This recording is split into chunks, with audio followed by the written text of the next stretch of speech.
Applied Arts Vienna. I welcome you to this hopefully, surely inspiring discussion on Friedrich Kiesler, an afternoon discussion about the question if and how to continue Kiesler's dramatic ideas, visionary ideas into our present time. Actually, this seems to bring in kind of a counterpoint to this year's Biennale setting, but isn't that the very mission of a good university, to set counterpoints? My name is Gerald Bast. I'm the president of the University of Applied Arts in Vienna, a university dedicated to art, design, and architecture, or rather to the future of art, design, and architecture. I'd like to start by quoting Friedrich Kiesler. A definition of needs has today become of prime importance to the designer of technological environment. Investigation on this crucial point cannot be based upon the study of architecture, but must be based upon the study of man. The perennial crisis in architectural history is due to the perennial lack of a science dealing with the fundamental laws which seem to govern man as a nucleus of forces. Until we develop and apply such a science to the field of building design, it will continue to exist as a series of disparate, over-specialized and unevenly distributed products. Only such a new science can eliminate the arbitrary divisions of architecture into art, technology, and economy, and make architecture a socially constructive factor in man's daily activities. End of quote. In a paper with the wonderful title Pseudo-Functionalism in Modern Architecture, Friedrich Kiesler demanded, you probably know, you will know this quote, form does not follow function, but function follows vision, and vision follows reality. So the question is, did we really learn anything from Kiesler the last decades? Who is standing on the steering wheel of architecture, and do they want to make architecture a socially constructive factor, as Kiesler said? We have a high-ranking panel here, invited by the University of Applied Arts Vienna in collaboration with the Kiesler Foundation. Reiner Zettl will introduce the panelists in a few minutes. Thank you, Reiner. Thank you, Roswitha Janowski-Fritsch, especially you for organizing and supporting the organization of this event here. I also want to thank Wolfgang Pfiel from the Digital Art Department. They will, after this discussion at 5 p.m., make a performance in this room. I want to thank Klaus Bollinger in his role as head of our Institute of Architecture. And what you see here on the walls is the outcome of a seminar he held with his students this semester. We also again will produce a book on this outcome next year. Thank you, Klaus. And last but not least, I want to thank Hani and Rashid, president of the Kiesler Foundation, coincidentally also at the same time a studio professor of architecture at the University of Applied Arts Vienna. Hani immediately was totally enthusiastic about the idea to co-organize this kind of event here in Venice. And now I want to hand over the microphone to Peter Bogner, the director of the Lillian and Frederick Kiesler Private Foundation. I want to thank all of you for coming. Thank you for your interest in the future of architecture and the arts, rather than in the encyclopedical presence or history of architecture. Thank you very much.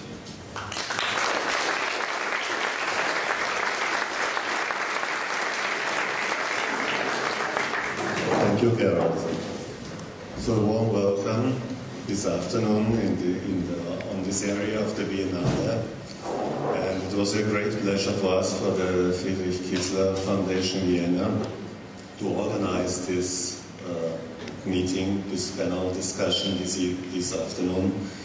Because after the first impression, I was over there at the Giardini area, and as the most of us has the impression that there all the pavilions and all the shows are more retro, are more historic, and have not the views in the future, have most of them, no vision, no futuristic approach for our society, for art, and for architecture.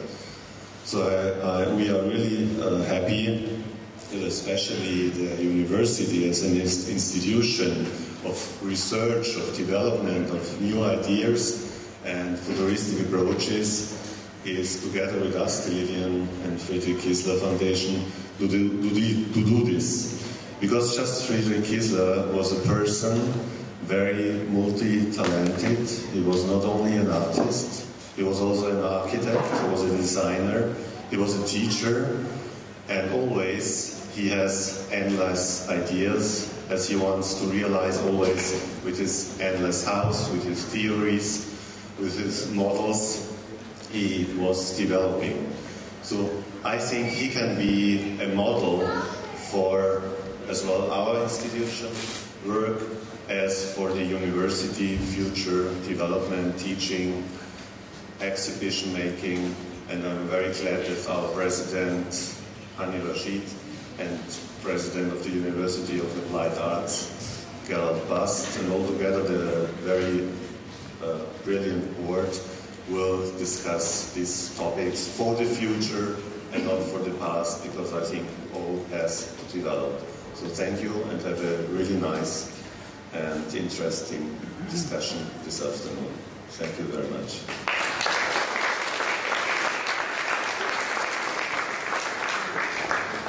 Good afternoon. When we thought about the panel for this discussion, we were thinking about inviting people that come, let's say, from different disciplines. And before I go and introduce the members of the panel as individuals, it is two theorists on my right, artists that also work in the scale of architecture to my left, and there is one proper architect on the very left. But the proper architect, when he was young and still was very much interested, and is still young, I'm sorry, was, I'm so sorry, he's younger than I am. He was very much interested in the arts, and he's one of the few persons where you still feel that this is something that was, let's say, the ground or the basis for his work, that he has not lost even in the most commercial circumstances. So we have visual statements by four of the panelists. The one on my far right, Sanford Kwinter, is the only one to not show images. All the others are going to have statements that gives you an impression of either what they have as their favorite vision or utopia from the past, or how their work reflects what Kiesler was standing for. Kiesler was standing for somebody who invented a certain vocabulary of form that was super influential for what happened in Vienna in the 60s, and Kiesler himself always thought that he was the third generation of modern architecture. He belonged to the third generation of modern architects in Vienna. The first generation was Otto Wagner. The second one was Loos and Hoffmann, and he himself thought as being the third generation. And people who became famous as the Austrian New Wave or the Austrian experimental architecture in the 60s, some of them visited Kiesler in New York in 1964, 1 year, that was Abraham and Friedrich St. Florian, 1 year before he died. And to a certain extent, you could say he handed over the legacy to these people. At least this is what they thought happened when they had this kind of magic meeting. Because to a certain extent, also Kiesler is in the vein of Loos, thinking that architecture is something almost sacred.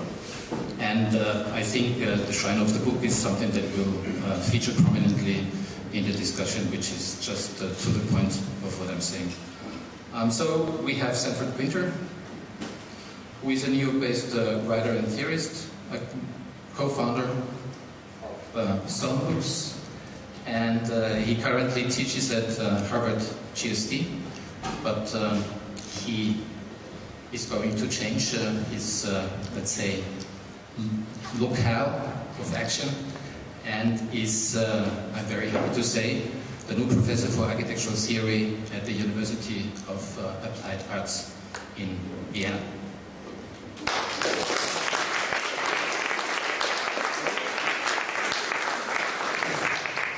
Like him, Sylvia Lavin, who is head of the PhD in architecture program and professor of architectural history and theory at UCLA, he is, or she is, a writer, a theorist, and a curator at the same time. So you produce theory, you put this into text, but you also put this into visual presence as exhibitions, which is three disciplines that not many people command at the same time. To my left is Erwin Wurm. I could say one of the most famous artists that Austria has at the moment. He lives and works in Vienna and Lower Austria, and works in a multitude of media, and also uses a lot of architecture in terms of quotes and in terms of scale. Maybe you've seen the house that was presented 2 years ago at the Biennale, close to the wooden bridge that leads to the Academia, which was pretty phenomenal, or the house that he put on the Museum of Contemporary Art in Vienna. He was also teaching at the University of Applied Arts between 2002 and 2010. Next to him we have Tomas Saraceno, who is a performance and installation artist from Argentina, who lives and works in Berlin. And one of the, let's say, the works or installations that might stick in your memory most was called Cloud Cities. And I think he works pretty close to what Kiesler was intending. Rector Bast said, where he quoted Kiesler with his form doesn't follow function, form follows vision. I repeat it, vision follows reality. He also said that the reality of it for a designer is not a geometrical description of an object, but the forces that the object emanates. So that is a totally different thing of how you would describe reality. And Tomas, if you ever saw his work and you were dancing in one of his nets that he spends across large rooms, you will know what I'm talking about. Finally, we have Hani Rashid, who is co-founder and principal of Asymptote Architecture in New York, a company that was founded in 1989.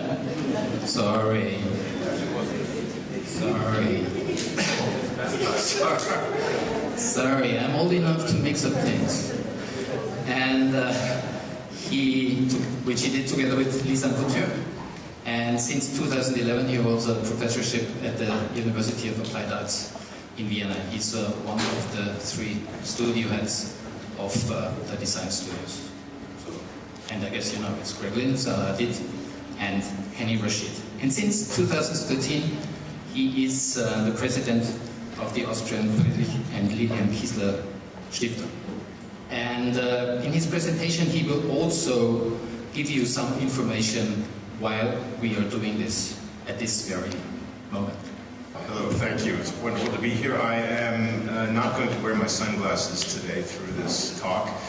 I broke my glasses on the way to the airport, and these are the ones that allow me to see you. So when I take them off, I can no longer see you. And then I go into my own thoughts, and you may wish I could put my glasses back on at that point, and connect to the world. But that's sort of what this endlessness is all about, I think.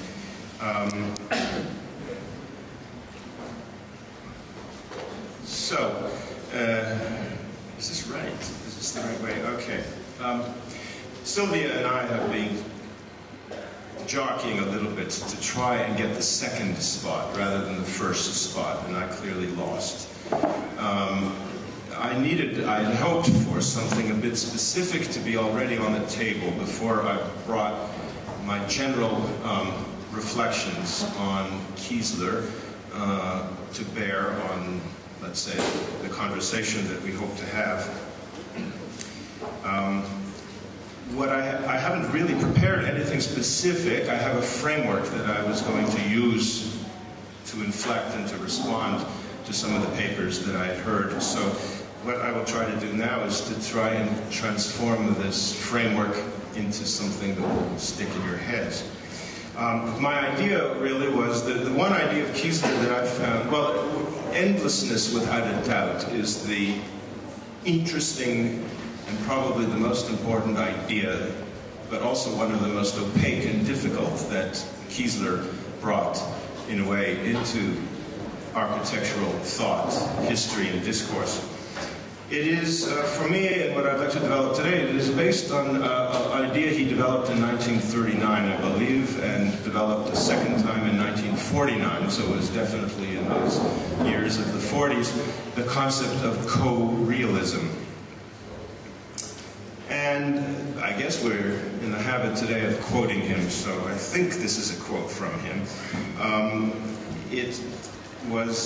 He defined co-realism as the dynamics of continual interaction between man and his natural and technical or technological environments. Now, I'm not going to keep reading that slowly, but I wanted to emphasize virtually every single word in that phrase. And one could really do an entire panel discussion on each one. The ones I'm going to select to emphasize within that are interaction and environments. Now, this idea of Kiesler was always intended to connect, the idea of endlessness was intended to connect architecture to what we can very generally call the biological, let's say, stratum of culture, society, and even the intercourse of life. He used a word called biotechnique, but it is important to just situate it. I realize I'm going on, I don't know how, I've got a 7 or 8 minute time to talk here. So it was situated in the work, or drawn from the work of Louis Mumford, who very famously, in his work Technics and Civilization, carved the history of human technics into 3 distinct eras: the Eotechnic era of the Middle Ages, the Paleotechnic era that is associated with the Industrial Revolution, machines, steam power, the mines, etc. And then the Neotechnic era, which is often associated with the great efflorescence of the modern period in the 20th century. But near the end of his book, which is very rarely seized upon by historians, is the fourth era that he identified as the biotechnic era, which he could already see back in 1938 as beginning to rise up on the horizon of the 20th century. And this is really where the concept comes from.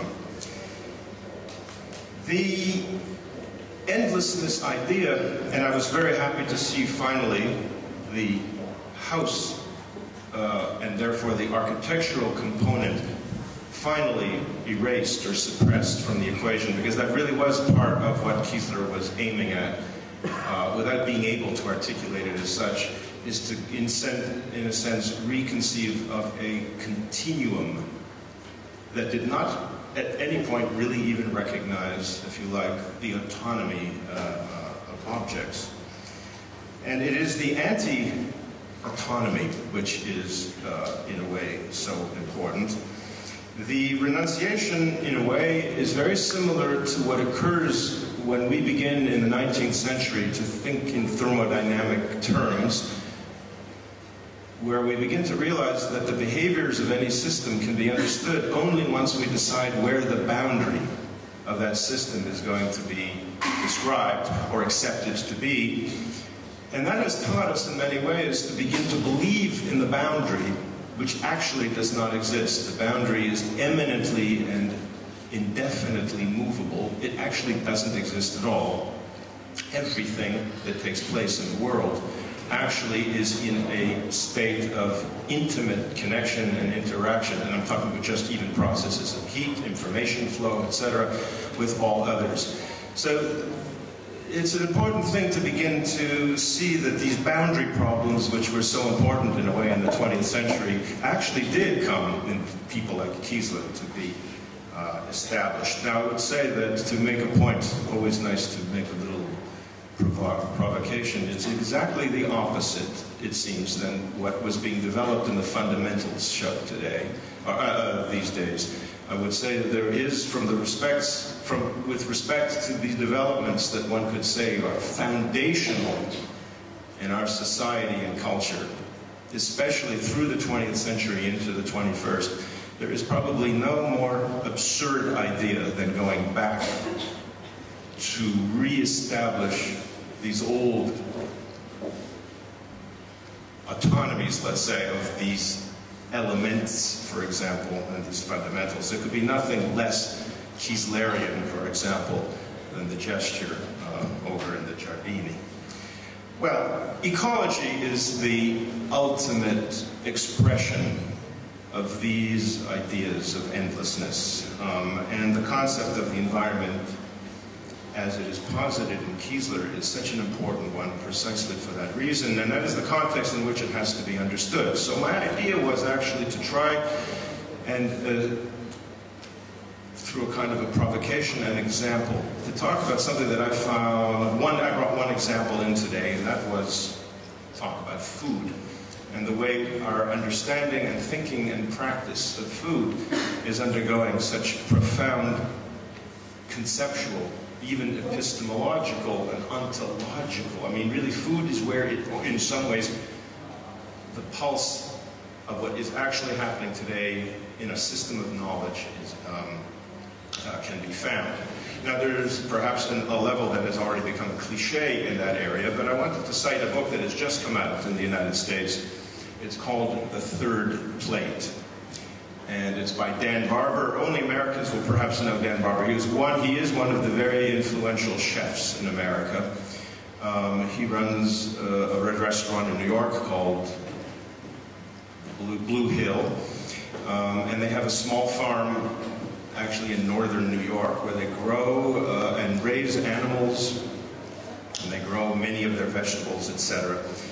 All you need to know is that the project that he had been embarked on for 20 years came to be known in the United States as the farm-to-table movement, which in the history of American cuisine, unlike Mediterranean cuisine, for example, was quite a revolution in the way it changed the way we think about how we eat, how we prepare food, what food is, and how it represents our immediate environment. Everything from regionality to local sourcing to organic and heritage-based procurement and development of the materials of the kitchen, and their organization and redesign, if you like, and their presentation, if you like, at the table, and then the ways in which they are supposed to ultimately affect us and transform us cognitively, and on every other level also change our body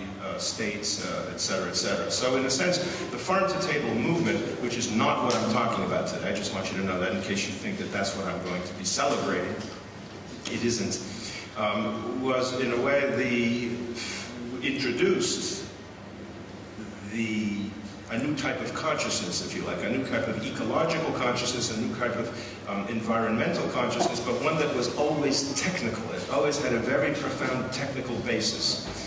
And it's very important to understand that why cooking is important for that reason, because it does have an enormous technological component, and it is also a technics, and it is a biotechnics, of course, as well, in the sense that it does relate, of course, to the evolution of our own biologies, etc. Now, we can get into many areas of that, but I really want to point out simply, I want to lay down these basic ideas of Barber, because I believe they are indicative in many ways and representative of a very profound transformation that's taking place today in how we understand the relationship between what we do and the place in the world that we do it in.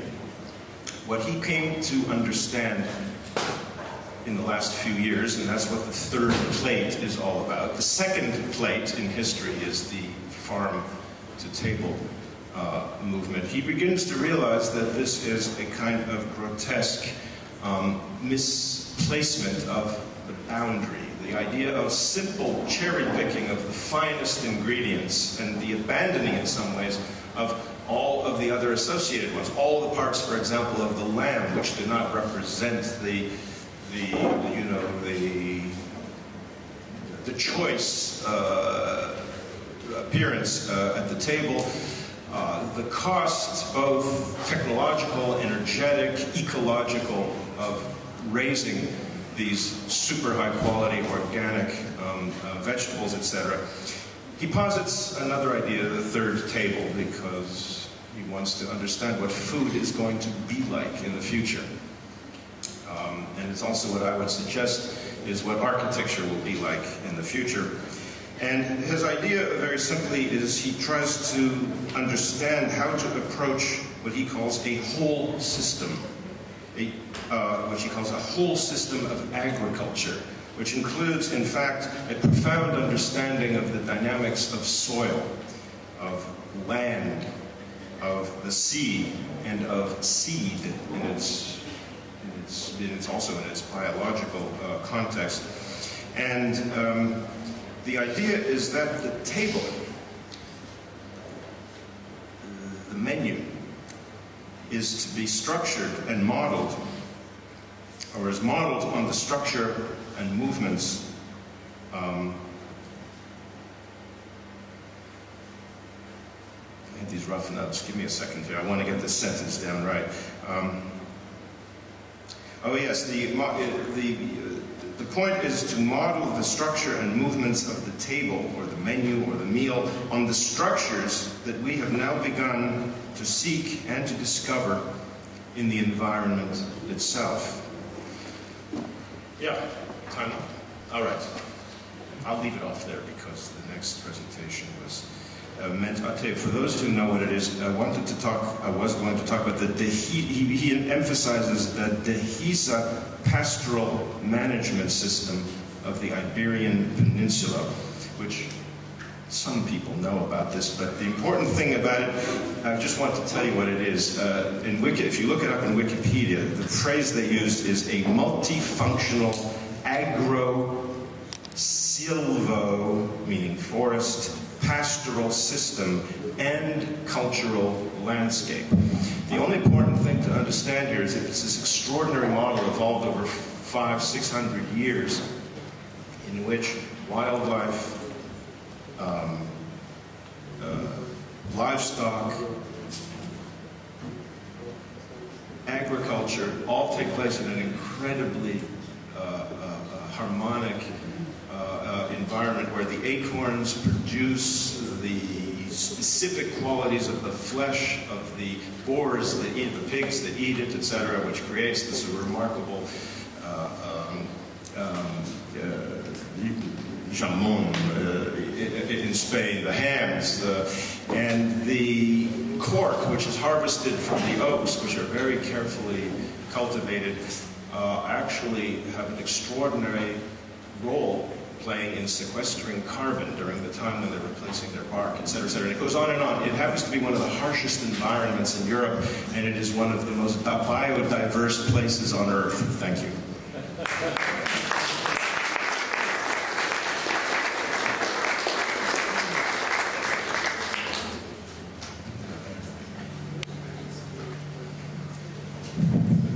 I should have for sure let you go first. I mean, gone first myself. They say never share a table with, share the stage with children, animals, and Sanford Kwinter. Yes.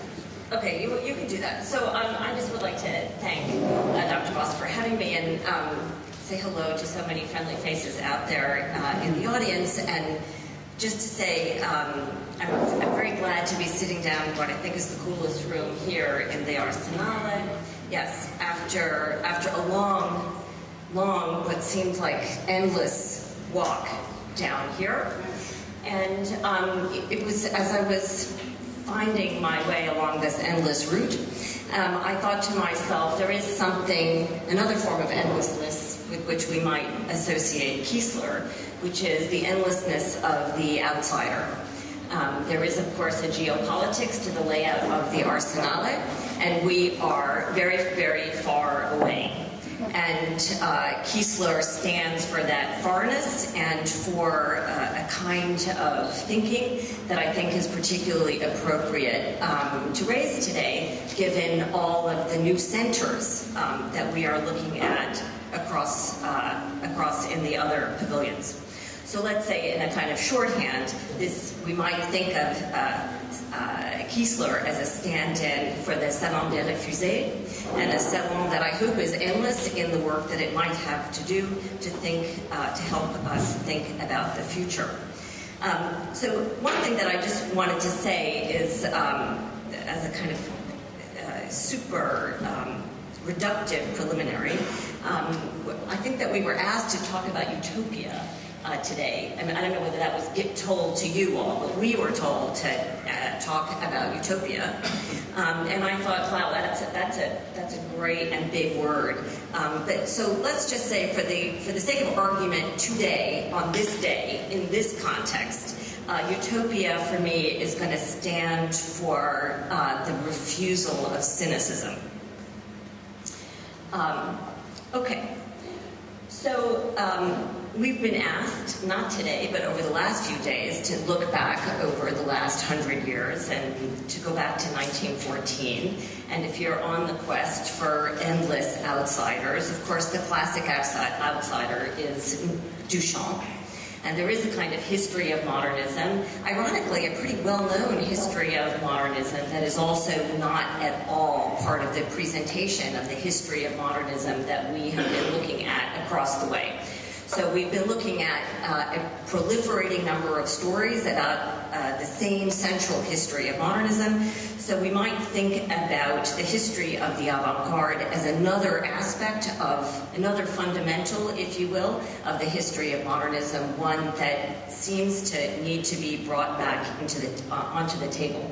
So if we go back to the teens and we think of Duchamp, Duchamp is, I suppose, the alter ego in some way, not of Rose de la Vie, but of Kiesler, the endless creator of the outside. It did make me think, I wish that urinal, that incredible urinal, my favorite object in the fundamentals, that 18th century Rococo urinal. I just keep thinking, what would Duchamp have done with that urinal? But to your point, we might say that Duchamp was already produced art without being an artist, and already revealed the absurdity of removing fundamental things like toilets from their biotechnological apparatus. But to move on to Kiesler in some weird way, do you just 1 second? So you know this Man Ray photograph of the large glass. You know it well. You know that the painting was the large glass was on its side and accumulated dust for a year, which is to say, it accumulated and became the index of the entropic decay of bodies and buildings as they shed pieces of themselves and find new surfaces to stick on. So we might say that this accidental recording of the unfolding of the biotechnological life of the modern subject became a kind of accidental way to invent a new city plan, a new diagram for how another future of modernism was going to unfold.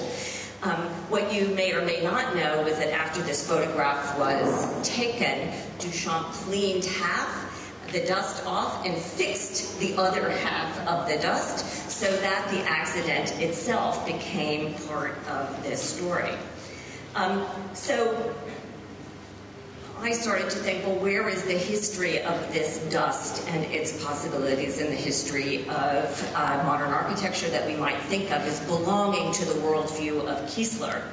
And my mind went immediately to Alison Knowles, one of the founding members of Fluxus, who wrote a poem using an early computer in the 1960s called The House of Dust. And one of the things that I think is also very important about this poem is not just this incredible delivery system. It was generated by the computer. It was delivered in helicopter and dropped from above like goodies during World War II. Talk about food and its technological distribution system. Here we had Fluxus poems that came out of the sky, etc. But then this house was actually built and it moved around. It was first in New York and then it went to CalArts, etc. And here you see a Fluxus event happening on the inside. I think I have another picture. So this house is not endless in the way the Kiesler house is. It doesn't have. It does have a flat bottom. It has a kind of architecture that is perhaps less perfectly circular in its logic. But on the other hand, its relationship to the computer-generated poem, the fact that it is in fact not made out of dust, but made out of dust becomes something else. In other words, a system of exchange of materials. Is part of its potential endlessness. Of course, this is really just a way we can continue the quest for dust, which would be to say the quest for another kind of exclusion from not only the history of modernism that we generally know, but the history of modernism that we're being told again and again.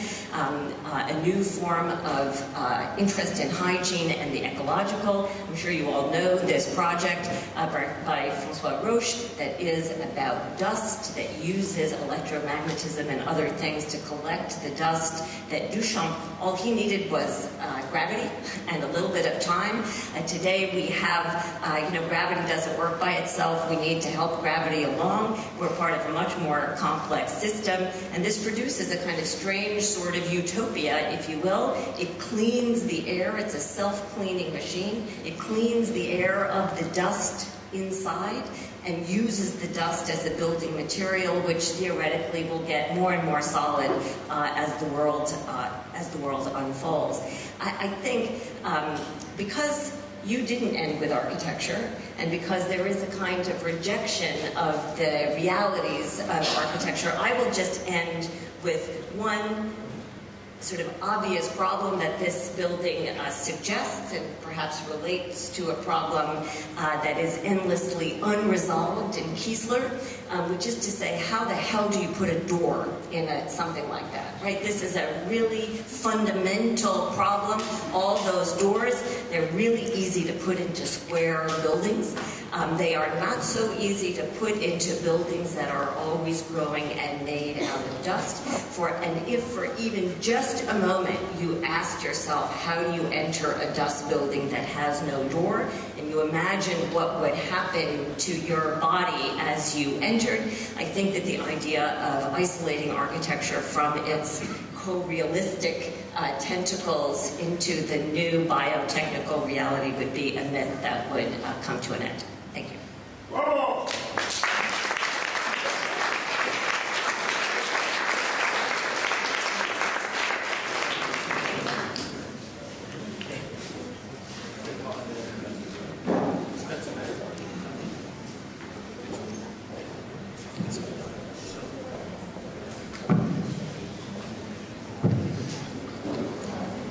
Good afternoon. I need my picture, please.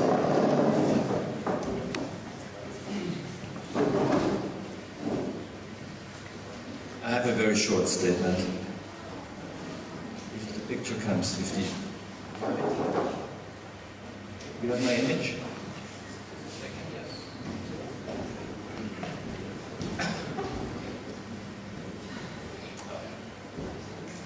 It's not really focused, I think. It's two little houses and sausages. It's an Austrian sausage which is called Frankfurter. In Germany they call it BIENNALE, which relates Vienna to Frankfurt, to Germany, and Germany to Vienna, to Austria. And the other one is called, it's a Knacker. That's a specific sausage, it's a bit thicker.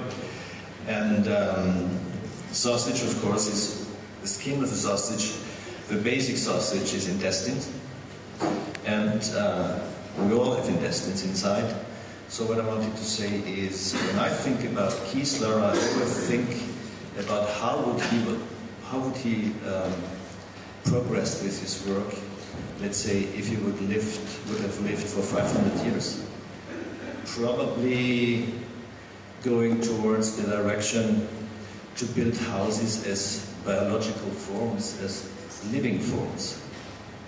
Means all these things, all his endless house, when I look at it, it reminds me always to my butcher, because I see all these things there. It reminds me also to Hermann Nietzsche in a way, and to things which are related to intestines, to body, inside, outside, skin, volume, mass, basic structural questions on the one side, and on the other side, biological issues. So I think, and I'm working also on this idea to create a house which is constructed biologically, means which lives. And for example, you live in this house and you want to have another room because you get a child or two children. The house is growing another room. Makes a part here or makes a part there. So the house itself would grow and construct the living form of, or the apartments, or whatever, or the garages or so on. So let's go back to the sausage.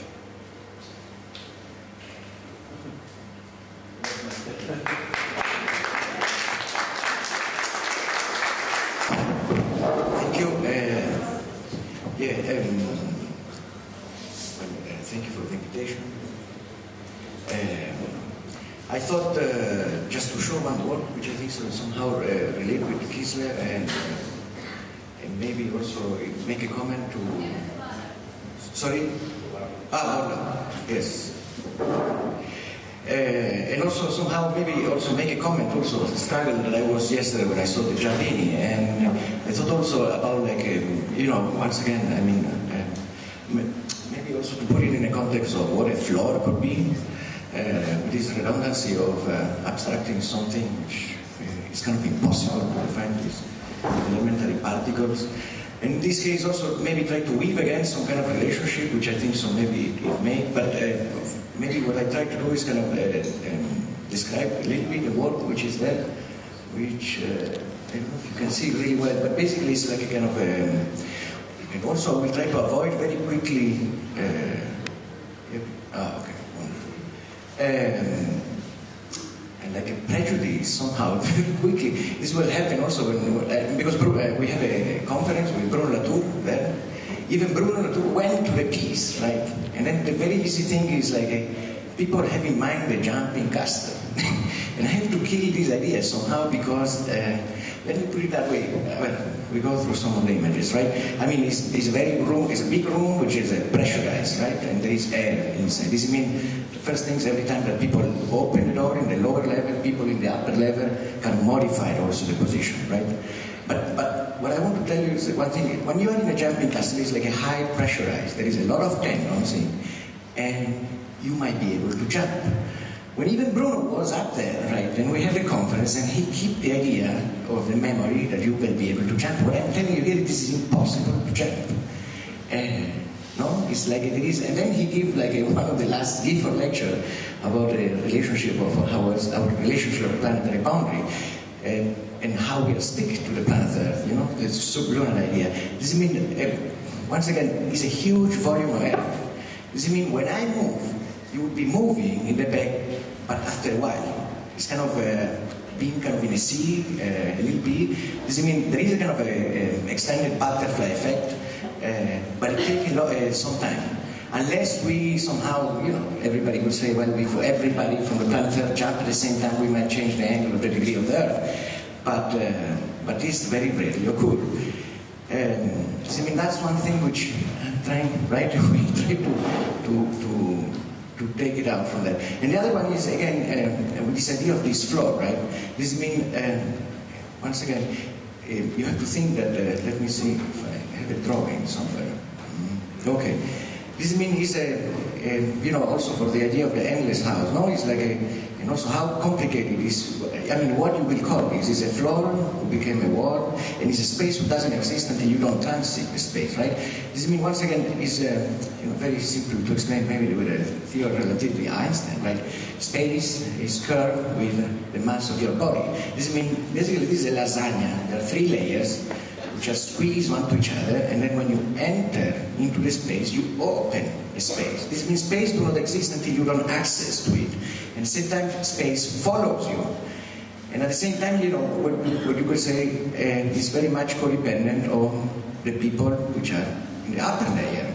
This means at the same time that you can open your space, but if there are people in the upper space also, it closes again. This means, once again, what I was thinking is like, you know, if you have to describe what is this, you know, the first problem which I encountered is like, well, is a floor, is a ceiling, is a wall, I don't know. And then somehow I love to kind of relate it with Kiesler also.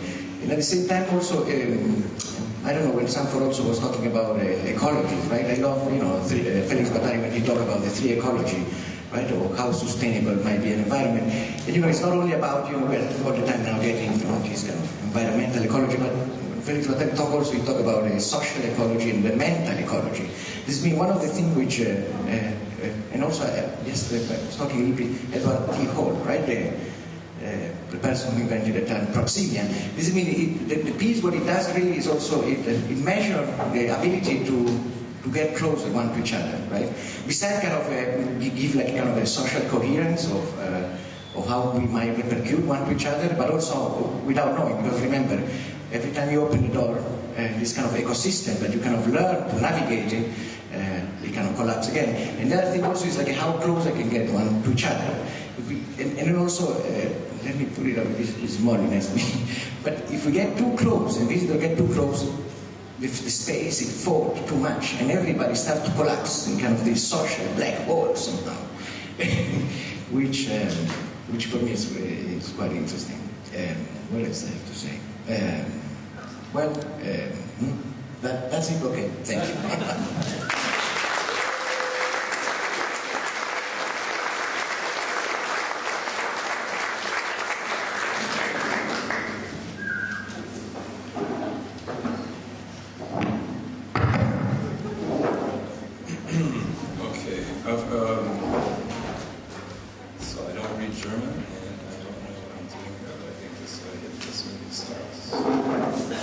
Okay. Just before we start, one of the things that's fascinating about this panel, and it's kind of interesting to look at it from this point of view, is that in a way, if you were to dissect KIESLER'S psyche and sort of mentality and his kind of progression through the work, you probably would dissect it into these at least 4 or 5 parts. An obsession with food, an obsession with the biological house, the dust house. There's a number of things here that are themes that are extraordinary. And when you think about it, Friedrich Kiesler had this all sort of swirling around in his head at the same time. It's kind of an extraordinary man in an extraordinary time. I just wanted to also announce one of the nice things about this panel also is it is the first panel, I think, that we're doing a jubilee next year.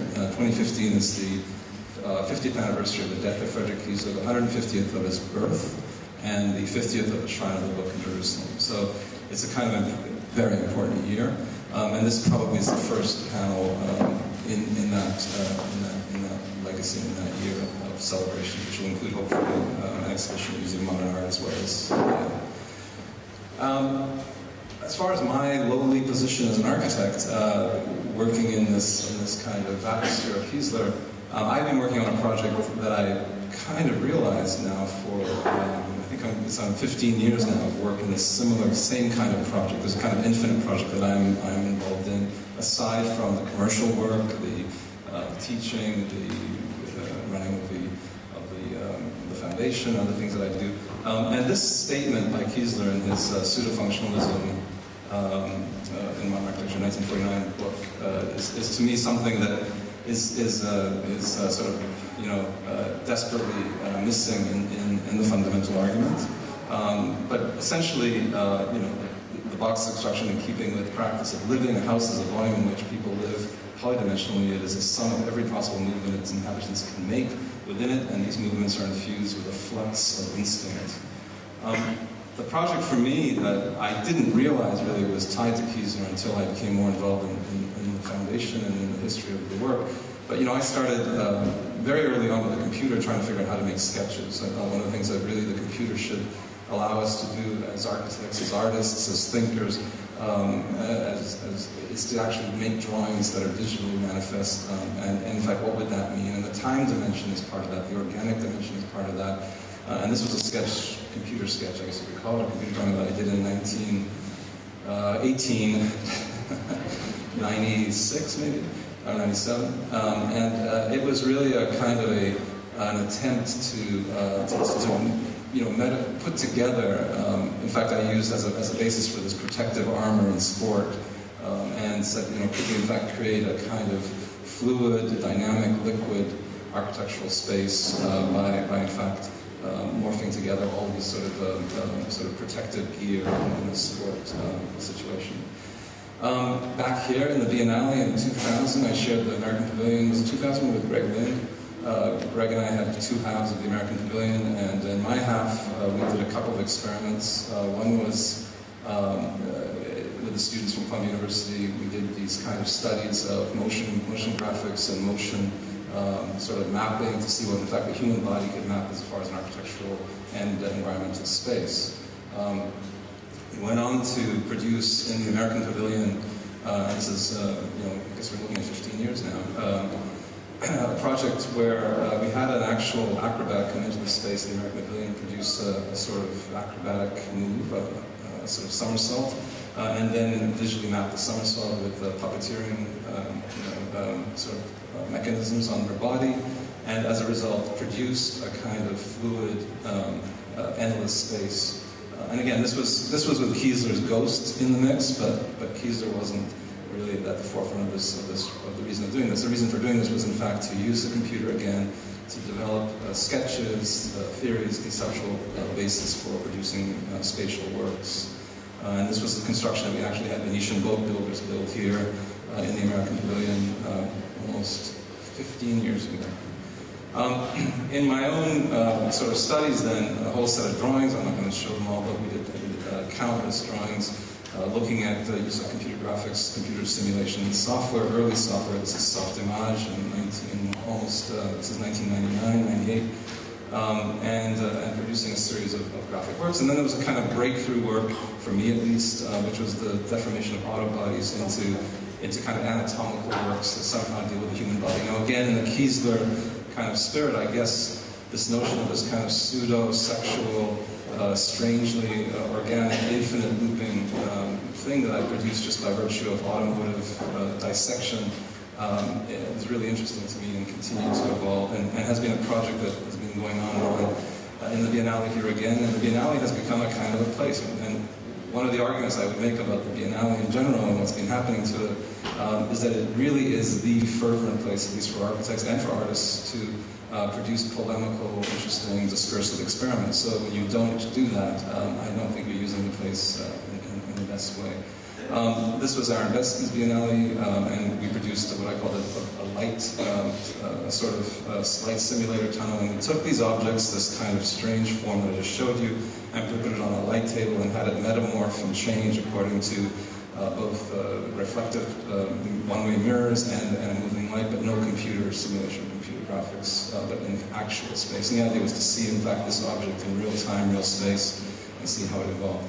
From that, a series of objects that were created and continue to be evolved and created, and looking now at creating these as robotic objects that actually can change according to different criteria. One of them was this thing called the Baldacan that was commissioned work for a private bedroom, and that became, and I know exactly when this was because my son there is very young, so it's a while, and it became a kind of a full-scale installation piece, and again in the spirit of Kiesler and play and the body, kind of in Thomas's case, in a kind of organic space that became a clearly interesting experiment.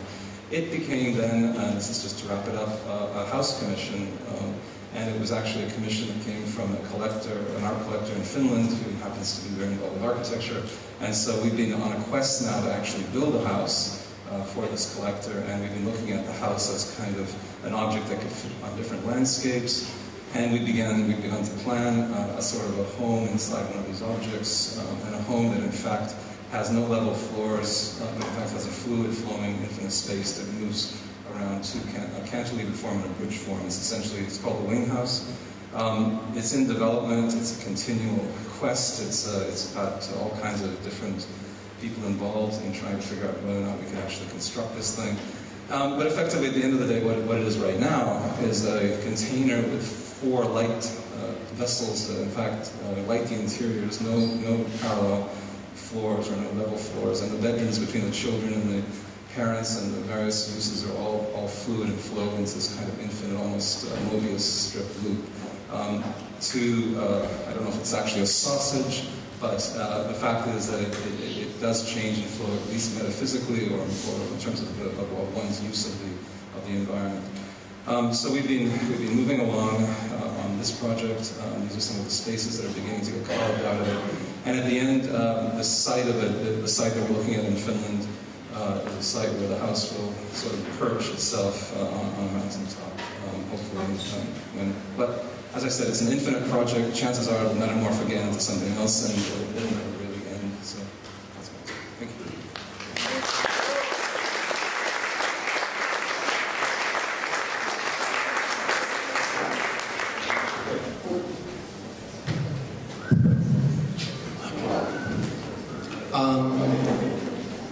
I think we now open the panel discussion, and I asked the panelists, are there any questions that you want to ask each other? What did you read on the plane over Sanford?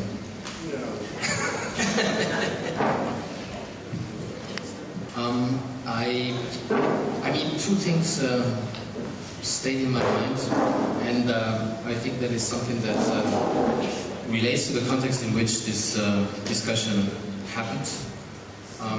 The one was Thomas's sentence that says space is curve and body weight, and the other one was Sylvia's definition of utopia as the refusal of cynicism. I think what we have, or what we see as the context, and this is why we are talking about utopia, or we are talking about what is the vision, or what is the course of development that will happen, or the course of development that we want to have, as much as we can decide what that is going to be. That at the moment there is a time of, let's say, semantic definition. At least this is what we see in the show. Semantic definitions of what the elements of architecture are, and it seems to a certain extent the show shows that there is two disciplines in architecture that have scientific status. The one is history, and the other one is material sciences. And this is why I thought that this definition of no cynicism, that means not going back to postmodern language games.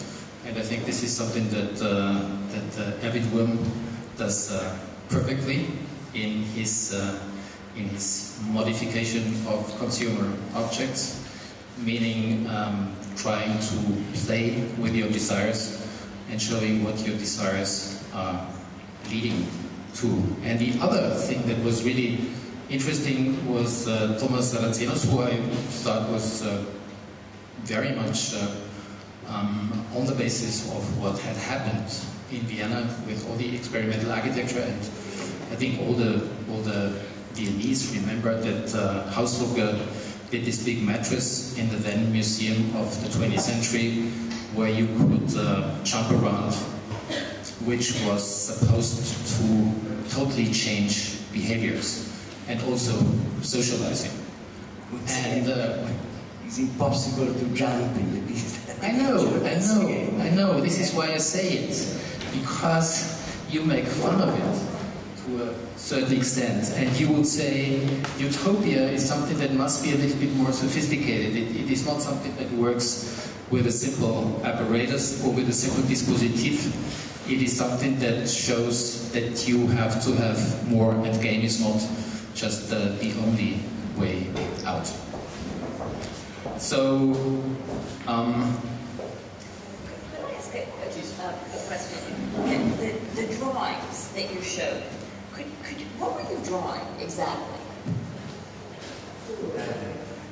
Well, it's, I mean, you know, just also to try, because basically, you know, the health and safety approval, to get the peace approved, you know, when you have also to rescue a person, how you can go out. I mean, we build a lot of models in that way, and we just illuminate with a laser. They put a lot of magnets, like move it a little bit around, put a vacuum cleaner, put the pressure up into the room. But basically, there's a section, right? It's exactly what happened. But you were drawing all these points. Well, they are the angles of the forces, right, where the pressure of the air comes. Depending, so they were, but they weren't potential. Somehow I was trying to understand what you were bringing out of the behavior of these materials, because one of the things that we didn't, you know, there's material science, but it's much easier to deal with materials that don't behave in a way that you can register. Yeah. So somehow I was really interested. Well, let me just start off by saying that there are these really interesting moments where one form of practice meets another form of practice, and they're very often in things like the procedures of drawing, where you as an artist have to deal with the same city security forces that architects have to draw with and deal with. And so to look at those drawings to try to understand what exactly it is that you are. So I was very curious about whether the arrows were air or potential points of collapse in the material if you had too many people on them, or so both. Yeah. But it's also like, you know, it's like what is my curve space? Basically, it's a mass of the body. What does it mean? How, you know, it's like, for me, it's like how interconnected are all the elements, and how you cannot kind of separate it anymore. And these fundamentals are inseparable somehow. Does it mean, something. But basically, the drawing was done to try to explain health and safety, how you could go into peace, and how you could escape from one room. No? And there are the kind of these kind of rooms which appear and disappear according to how many people are. Because one error could be very, very small, but if there are two persons together, the error very big. I mean, the weight is not only about your weight, but it's a social weight. But so why would it have been interesting, and did you have a dynamic model? Because I'm thinking back to the sketch that Hani were talking about, and what kinds of information, what kinds of tools we need to articulate what kinds of information to whom. And so there was something funny about seeing a static section of something that apparently never sat still, maybe to give clarity, but also, I mean, here is where also I'm trying to think about this issue of cynicism. Dealing with health and safety brings out the cynicism of everybody, I think. So, what kinds of discourses we produce for them while you're doing something that, anyway, so did you model it dynamically? No, one thing, let's put it, what do you mean model dynamically? Maybe I can change the question. It's like how much information you need to have before you enter a space, because there was something like a panic attack of people. You enter into the piece and then they get stuck there, right? And this means how you prevent, or how you can help also to then get out, and how you can also somehow people kind of behave. This means what we figured out is the best what you could do is like not tell anything to the people. This means if you will enter knowing how you would behave, for example, at the beginning we were just writing a piece of paper and saying, okay, don't get close too much one to each other, because if we get all this distance, the space will fall so much, which is very difficult to get out. This means was very clear. If we were rehearsing, let people and telling, okay, don't do this, don't get too close to the board. For sure you have to take out any sharp object. But basically, I mean, going back maybe to kind of a bigger question of I don't know how big can be the question, but it's like, what we find out is like less you give people information, they behave with much more high degrees of responsibility toward this kind of new social environment. I mean, it's like don't tell them what they cannot do or do, because the rules, you know what I mean, and then they start to behave much more responsible. Does it mean, how also to put it kind of on a global scale of climate change? You know what I mean? It's like how much you can tell to people for when later appropriate. And somehow it works much better, don't tell them nothing. They go much more afraid. They don't know what is happening. As I don't know the piece and I didn't see it, it looks very impressive. I wanted to ask you, how was it constructed? So when you entered the space as a visitor, what did you see first without people? What was it before? It was a bubble, or what is it? No, usually what will happen when you enter, there are kind of these, again, this door, no? But the door will keep the basic, let's say, the element. What will be, again, because I'm struggling with to a certain extent, but you open the two doors, and then sometimes the two doors are forgotten to open because there is a big airlock. And then what you feel first is like a big flush of air coming to you.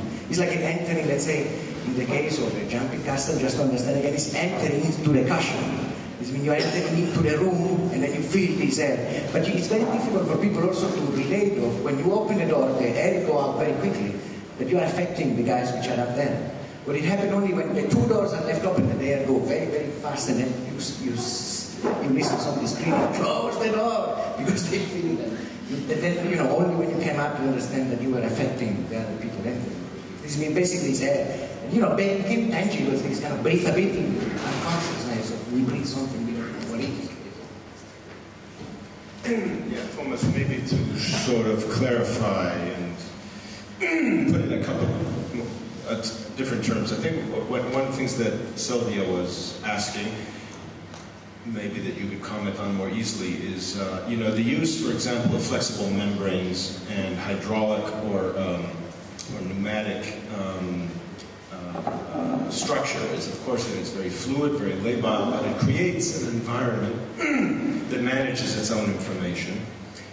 You don't have to model it in advance. You only have to be able to introduce, set, and fix some of the qualities within the system, and it will manage it itself. It doesn't matter whether you know that the forces will be distributed it will be distributed throughout the system. It's like every agent in the system will eventually receive the modifications that were introduced by the disturbance. So it's a continual shuffling around. The disturbances doesn't have to be, it's the difference between, let's just say this, what Sylvia was asking, would be somebody who would come out of an architecture office with a particular approach to design. that's to say planning fixed, rigid, formal structures, whereas there is an uncertainty, for example, that is that you can invest a lot of confidence in. That's to say, you know your system, you don't know in advance how the system precisely will behave, but it will always perform the general idea of distribution. Just how do you think about that? That's to say, you create an environment that will then be sort of smart, if you manage itself, versus introducing the managerial protocols up front. But just once again, you know, what it manages social behavior. That's what is interesting. It's not about space, it's not about architecture, it's like how we can behave one to each other and be responsible one to each other of the action that we share, right? Because it's, you know, the very big struggle of health and safety and this kind of release responsibility, which was fake, just only to make it more aware of something. Well, I see the classic model is a spider being notified that a meal has arrived in his web. Is that social? That's your social. That's the model, the predatory model of social relations. Yeah. There are only 20 spiders out of 43,000 species of spiders which are solitary spiders who live in a one single web. So I mean, they are very, very few.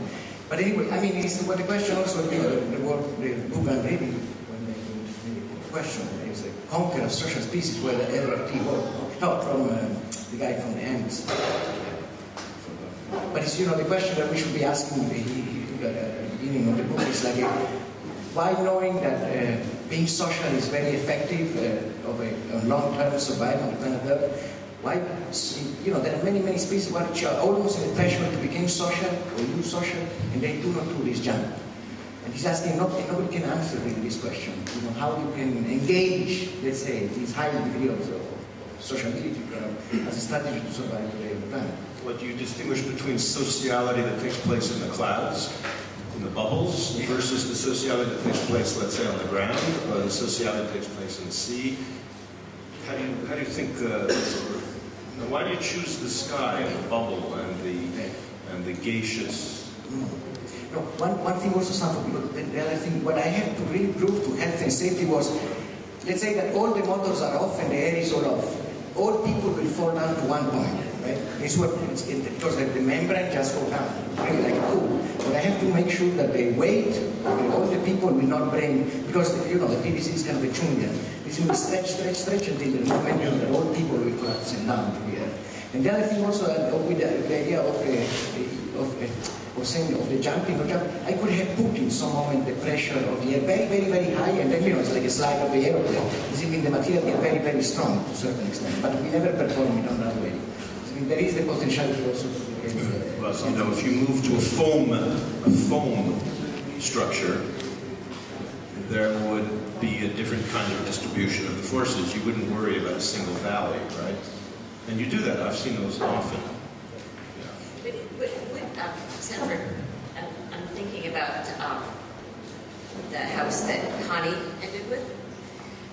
Somehow when you take a lot of the, and I think the two projects start off with a lot of shared interests, and then one might say they end up in apparently two very different places. And I'm wondering about the forces that produce those differences and whether the differences are, let's say, differences of condition or differences in ontology. So, house outside has a different degree of engagement with health and safety, let's say. I mean, it has many more of those points that you're describing that essentially displace the performance of self-management. I mean, and this is one of the issues that I think that we find in architecture, that all of those pressures end up producing a kind of fixity. And this is maybe also the tragic, I mean, the tragedy of Kiesler, which is to say, full of potential, can't somehow really get off the ground. Like, doesn't quite happen. That door is a problem, the roof is a problem, health and safety is a problem, and where you put the toilet is a problem. So, I mean, but today, though, you know, we don't want to exclude those. I think we also can't just ignore everything that's behind us and and say that we are in a new condition for architecture, and we have to be able to mobilize many fundamentals at the same time. It's not these ones or that ones. And like, I don't want to live in a house without a toilet, no matter how fantastically avant-garde it is. And so I can't live, but I also don't want to, you know, right? So, so to do those pressures that mount and mount and mount on architecture with a higher degree of a constancy and a higher degree of weight than they do in a temporary installation. I mean, are those is that fundamental to architecture? Can it, well, you know, what happens? I mean, something that's interesting is to actually think that when that quote I had up is Kiesler's retort to Corbusier's towards modern architecture. The retort on the quote was a retort to Corbusier's towards modern architecture. In fact, Kiesler saw that as kind of enemy in some ways, right? It was a sort of ethic of the modernist project. What's interesting is there is a kind of correlation here, and that's easy to correlate, is the sort of psycho, let's say, mapping of space that Kiesler was kind of interested in. Sort of, I guess, a fundamental principle that we somehow are kind of maintaining or trying to continue to explore. In fact, if I were to add a slide of Erwin's to this talk of 3 episodes here, the wall-done houses, it would be the skinny house. The narrow house, I'm sorry. In America, it's the skinny one because everyone's overweight. So the narrow house, basically against that. And in fact, you know, last night I had dinner with someone who's involved in neuroscience and was going into a discussion at dinner about the fact that we, in fact, have now located in someone in Sanford probably knows more about this, somewhere in the lizard part of our brain, a kind of a force. And they've done experiments with CEOs of companies, and when they walk into a room, they can actually emanate by virtue of their sort of, let's say, presence, a sort of transference to other people's mindsets and create a kind of mood swing in terms of a meeting, and actually map this now as a kind of there's a kind of science that's in fact going on. So what I like about what Tomas said about the fact that people on this latex surface, or this PVC surface, have to be aware of each other's presence, physically and metaphysically, and in a kind of strangely spiritual and exploring where each other are in points in space. In mine, which is static, is the fact that the house will change, as I mentioned, with a growing family.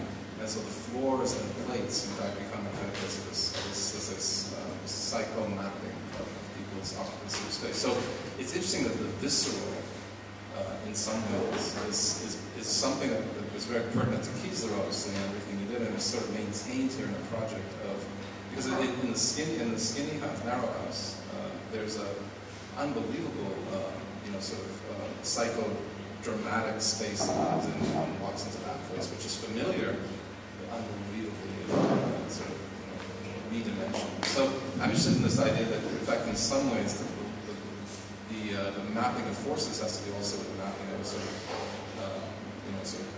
a mental space, fundamental mental space around where people are, in fact, thinking and occupying space and spatiality. I think it's interesting. Something left out of this entire kind of move back to this sort of so-called fundamentals.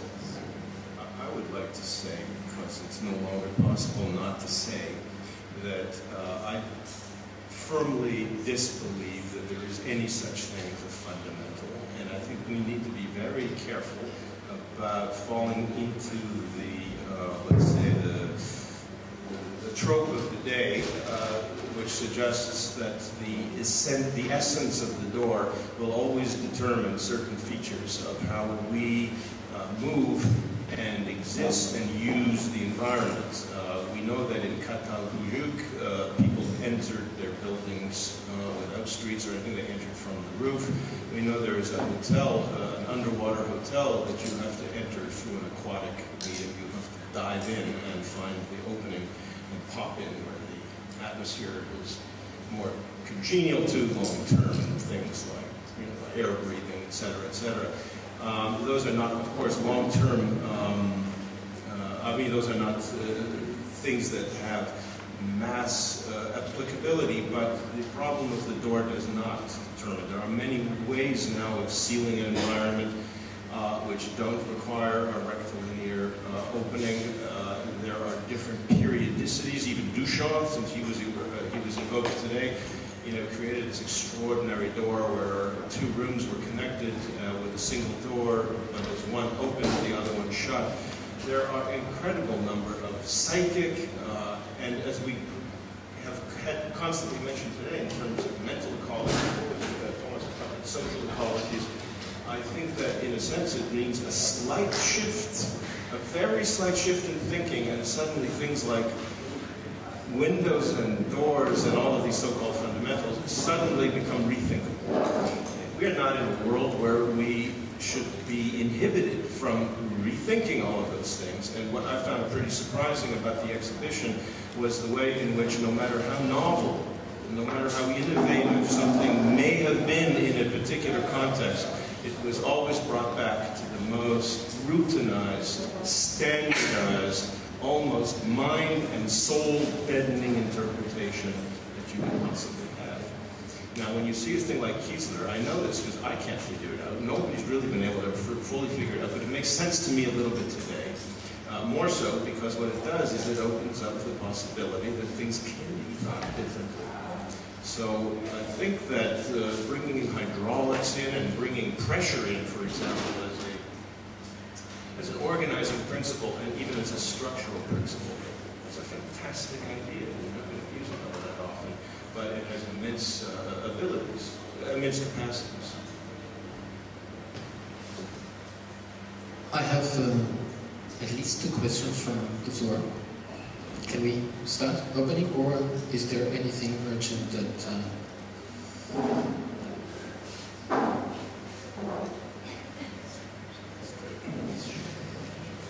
So we are in the environment of an architectural biennale, one of the most important architectural event. It's said to be.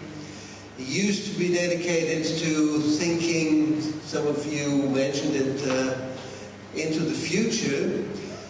We're talking about Kiesler's visions, which are some 70 years old. A lot of architects in the last decades, a lot of important architects, referred to these visions of Friedrich Kiesler. And now look at what is architecture like now. Look at it. How about the endlessness? How about fluidity? It's just a simulation of being fluid. It's a simulation of being endless, what we see in contemporary architecture or in the last decades of architecture, even of architects who referred to Kiesler. Where is the living house Erwin mentioned? The only thing which is living, at least partly, are parts of facades.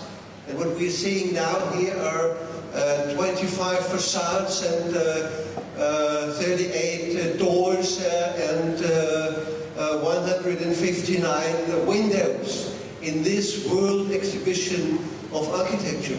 What happened to architecture? What happened to the visions of Kiesler? Are they too weak for our society, or is our society too weak for Kiesler?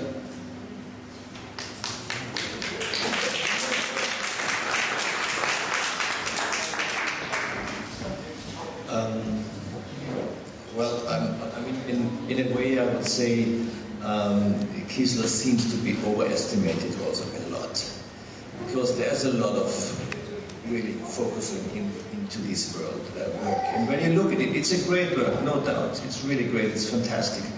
But all these things are here. It's incredible because it's in a way a formalization of his ideas, and this stops everything at the end. And I like what he did very much, because this is another way of dealing with things, and it's a performative piece. But I know he's an artist. I know, but also, I don't know, I lost the track now. I'm sorry. No, but in that way also, I was thinking like would love to talk more about Kiesler, about what is happening today in the Biennale. But how unbelievable it would be to do like an art Biennale and put, you know, the brush, the video camera. How you put it up, you know, it would be like kind of impossible. I mean, you would be not even start with this idea, right? And, you know, the elements, what are the elements that artists work, that it make the artwork, you know, it's like something that it doesn't even come to your mind. And anyway, I add something because I think I really have to say this. I didn't see the Biennale in general. I saw just the part through I was walking in when I came to the space here. And what I saw is just depressing.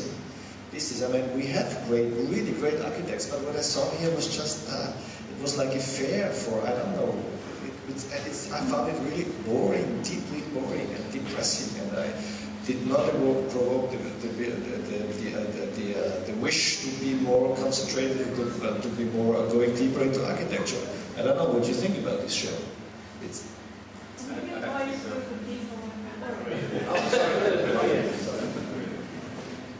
I have one. I would like to speak if I may. My name is Colin Fournier. I'm the architect of the Kunsthaus with my partner Peter Cook, and we worked with our engineer Klaus Bogner.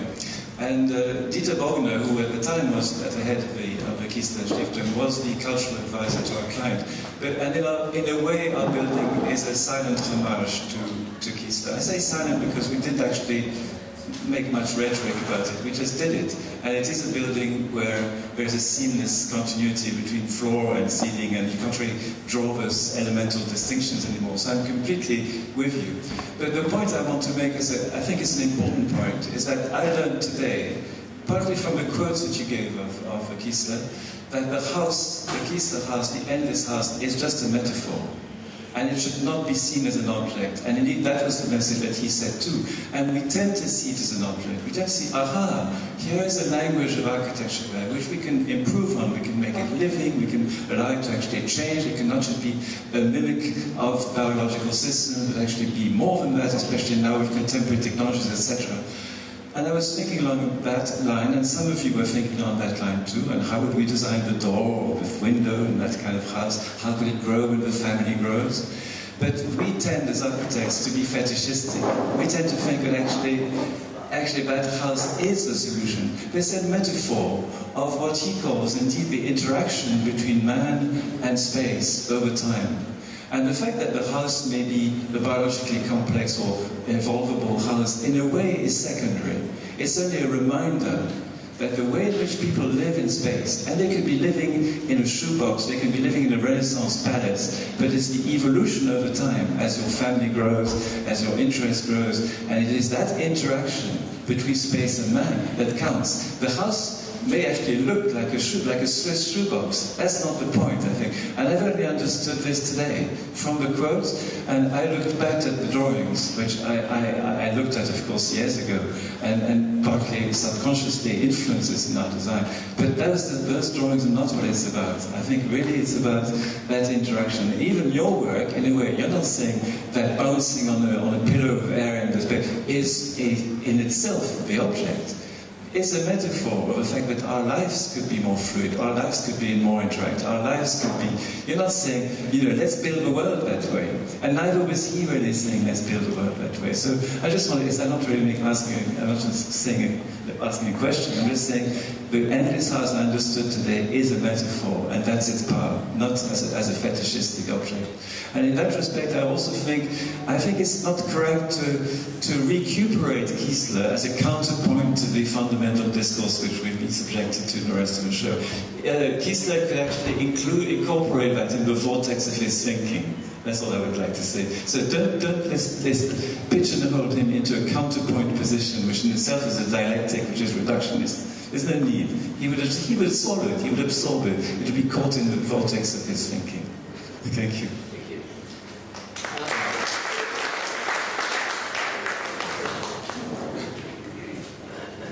I have a question of Sanford. And it was interesting that both of you, Sanford and Sylvia, you brought up the idea, or you wanted to discuss or articulate something about the idea of the border or boundary here, even when you wanted to night. And I had a feeling you wanted to tell us not only a critique to what we see on the Giardini, but probably something that is at stake much larger within our culture, that there is a kind of movement happening that starts to critique the relational model, you know, the idea of this object-oriented ontology, asks that things are more than its relation. Yeah? Now, what is your opinion on that, and was that basically what you wanted to address with your talk? That there is basically not a paradigmatic shift happening, that we still live within the biological paradigm? In some way, I thank you for the question. I'll answer it very succinctly, because it's true, that was not what I had directly in mind, though that's something that certainly has been on my mind for the last several months. And I'll say it very simply, yes. Object-oriented ontology is something that I reject outright.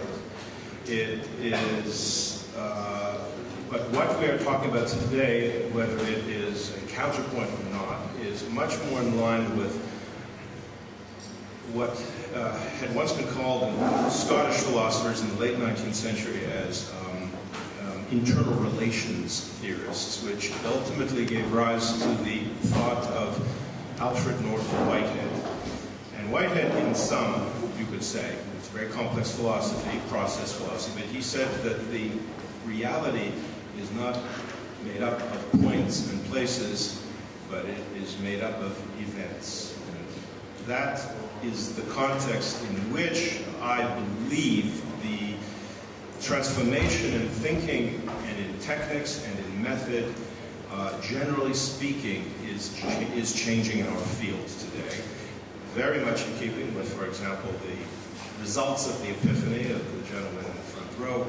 I subscribe to it absolutely, and I simply look for multiple entries into that ultimate argument. That is the homeland, if you like. And Whitehead also said that the world was made up of organisms and not objects. And it is the unfolding of that idea which always, in the first instance, always includes thinking of humans in the context of nature, the philosophy of nature. That's where I see it.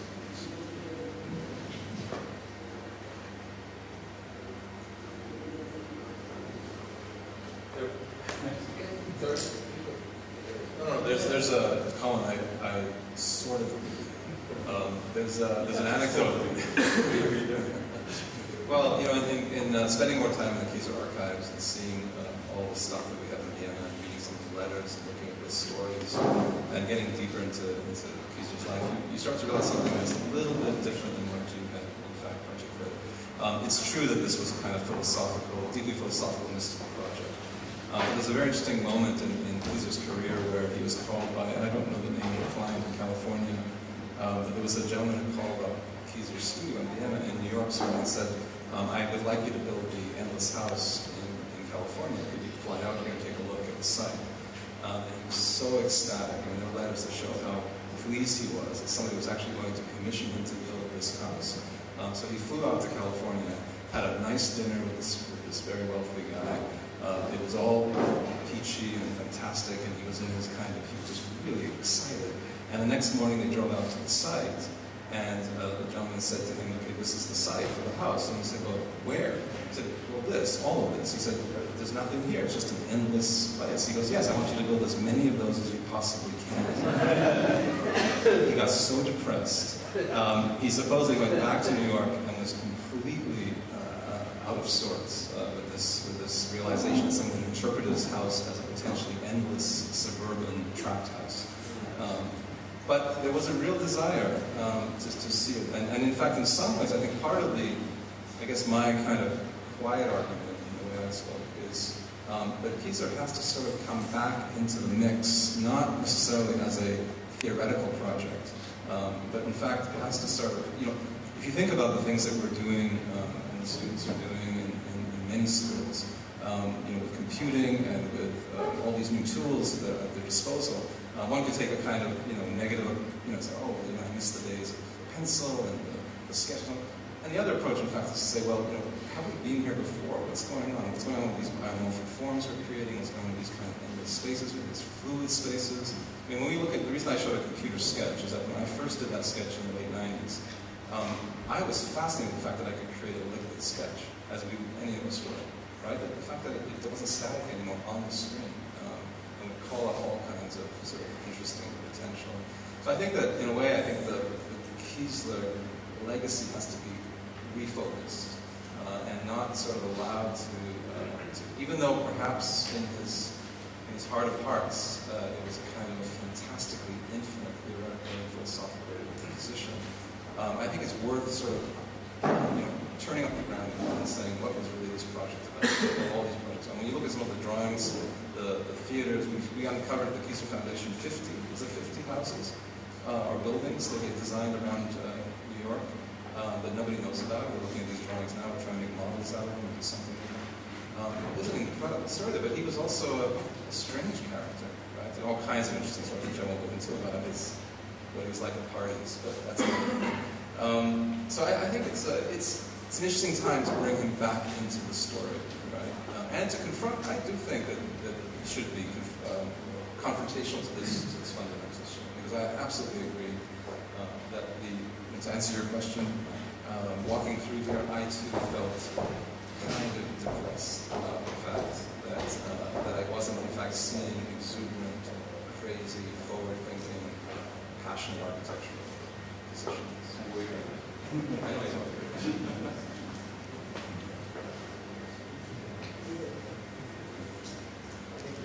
I think what you just said about what effect it had on Kiesler, that someone wanted to turn his vision into a very pragmatic solution, is exactly, I think, the answer why maybe today there is no visionary architecture of this kind, because what was at stake was his integrity.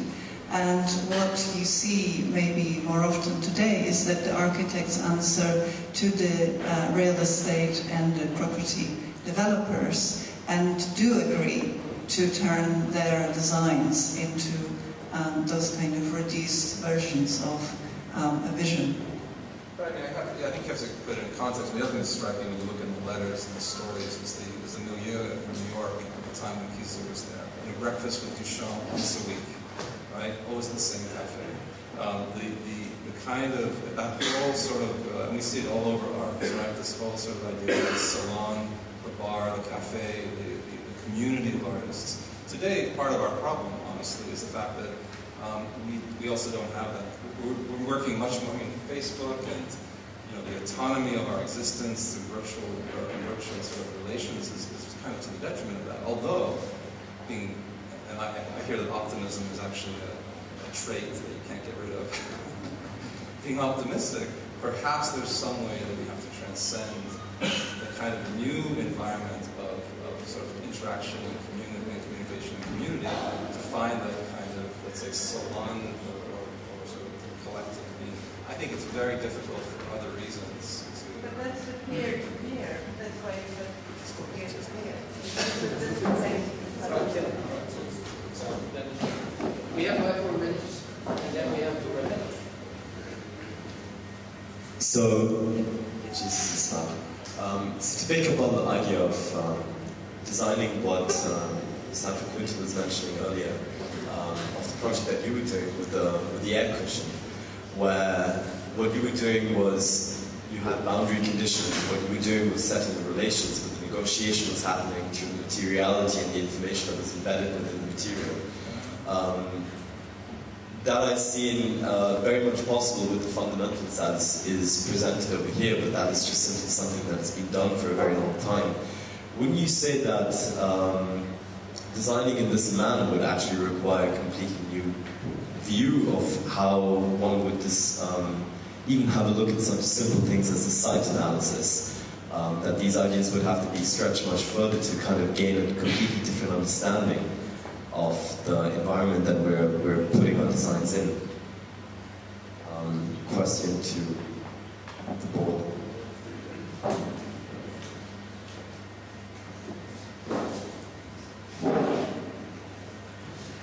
Can you paraphrase that question, please? I'm sorry I was distracted. Can you just put it into simple words? Yeah. I'm so sorry. The question was whether it required a new kind of idea of having a look at gaining an understanding of what is. Excuse me, let me start again. The question is, would it require a new way of looking at the environment that we're placing our work into in order to create work that would be more in the spirit of Kiesler, more in the spirit of what you're suggesting. So is the site analysis something that would have to be rethought? I think one of the answers was ecology. I mean, one of the answers was that there are systems of interdependence that you make people aware of, that this is absolutely necessary to understand and also feel. This is Tomas Saraceno's project, that there is the presence of others. And the presence of others is not just what he was referring to in the hidden dimension of the book of How, which is more in the vein of what the elements of architecture do, that there are cultural dimensions, what is appropriate distances between people in certain social situations. But this thing which is so interesting is a kind of renegotiation of what these proxemics would be, and people would have new experiences. So I think this is one of the answers which would say you cannot just come up with new laws and regulations, because this is what's happening, and this is also what you see in the show to a certain extent, this kind of security and so on, which is the big difference between what is architecture and what is temporary installations. But it should be something that acknowledges that there is interdependence. Also in Thomas's work, sometimes I have the feeling that this is a bit totalitarian. Yeah, it is too strict. Yeah, that says I cannot be left alone. Yeah, it's not possible. I have to be. This is what he also referred to O.A. Wilson's book about the ants, which says that they are super successful, but they pay a price for it. Yeah, and the price is a lack of individuality, which is really dear to us as modern subjects, because this is what we have learned is the big thing that, let's say, the society we're living in was offering us. Reiner, if I could just add to that, the site, and it's interesting, if you actually were to sort of put this discussion today into some strange collage, the site, I mean, to bring full loop to Sanford's seemingly Dada opening discussion about food, in fact, that is the site. This book he cited, and this kind of new approach to sort of the next level of eating is tied into dust as a site, to the fact that a sausage should become a house, and to an endless space, which is about a kind of psychodramatic space of fear, neuroses, as well as confidence and elation. Is a kind of an interesting, that is the site. And that, if Kiesler's in the room somewhere watching this, he's no longer turning in his grave, as I'm sure he was when he looked at the fundamental brief. He's kind of interested. He's hovering in there going, okay, now we're talking. Sausages, dust, endless, infinite, organic space. Somehow I have to be an architect and stay out of that discussion. Okay. Quick. As I am informed, Kiesler is already dead, and as I am informed, Kiesler is already dead. So I want to know, if one of those Kiesler experts know why he died actually.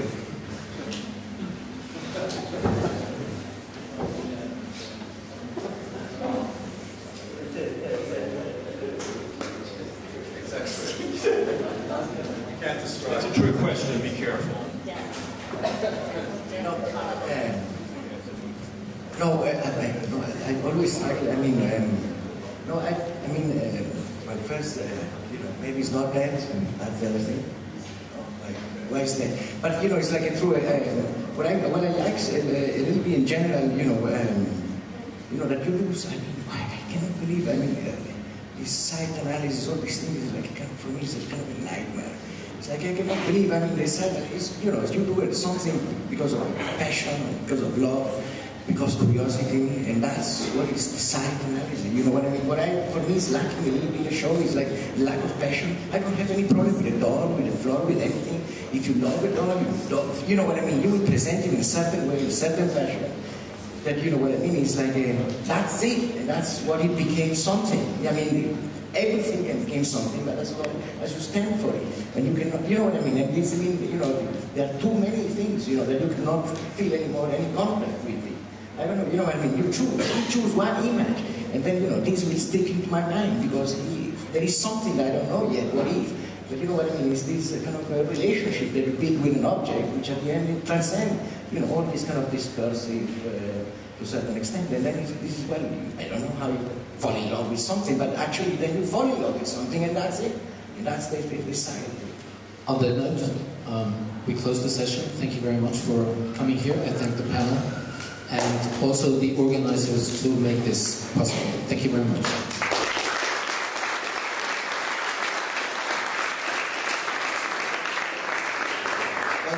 One final announcement. We finally, a few minutes ago, got the permission from the Admiral of the Italian Army to make our performance using drones here. So I would like to invite you to come here and join us again for this performance installation made by our Department of Digital Arts of the University of Applied Arts in Vienna. It started at 5 o'clock right here. It won't be that dangerous, although we had to get the performance of the art. Thank you.